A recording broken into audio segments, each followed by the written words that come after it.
கருப்பு தேநீர் என்பது உலகின் மிக அதிகம் அருந்தப்படும் பானங்களில் ஒன்றாகும்.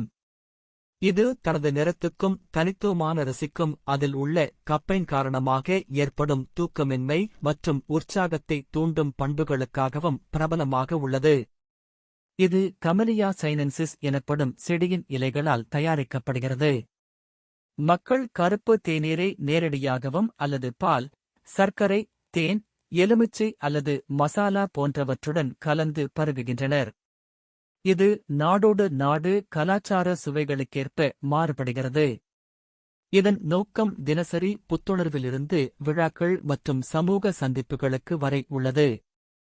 இந்தியா, இங்கிலாந்து, சீனா போன்ற நாடுகளில் இதற்கு பெரும் கலாச்சார முக்கியத்துவம் உள்ளது. இதன் நன்மைகளாக பாலிபினால்கள் மற்றும் ஆன்டிஆக்சிடன்ட்கள் நிறைந்திருப்பதால் அழற்சி குறைக்கும், இதய ஆரோக்கியத்தை மேம்படுத்தும் மற்றும் மன ஒருமுகத்தன்மையை அதிகரிக்கும் திறன் உள்ளது. ஆனால் அதீத அளவில் அருந்தினால் கப்பைன் மற்றும் தேனின் காரணமாக தூக்கமின்மை, இதயத் துடிப்பு அதிகரிப்பு அல்லது ஜீரண பிரச்சினைகள் ஏற்படக்கூடும் என்ற குறைபாடுகள் உள்ளன. சில ஆய்வுகள் மிதமான அளவில் கருப்பு தேநீர் அருந்துவது பக்கவிளைவுகளின்றி பக்கவாதம் மற்றும் நீரிழிவு நோயின் அபாயத்தை குறைக்கவும், கவனம் மற்றும் மையப்படுத்தும் திறனை அதிகரிக்கவும், குடல் ஆரோக்கியத்தை மேம்படுத்தவும் உதவுவதாக கூறுகின்றன. இவற்றுக்கிடையில் இந்த பானம் பல நாடுகளில் தேயிலை உற்பத்தி மூலம் கோடிக்கணக்கான வாழ்வாதாரங்களை ஆதரிப்பதால் கலாச்சார முக்கியத்துவத்தையும் பொருளாதார அர்த்தத்தையும் நிலைநிறுத்தி வருகிறது. இது தேநீர் விரும்புபவர்களுக்கு பரந்த அனுபவங்களை தருகிறது. கருப்பு தேநீரை மசாலா சாய் தயாரிக்கவும் அல்லது மருத்துவ துணைப்பானங்களாகச் சேர்க்கவும் பயன்படுத்துகின்றனர்.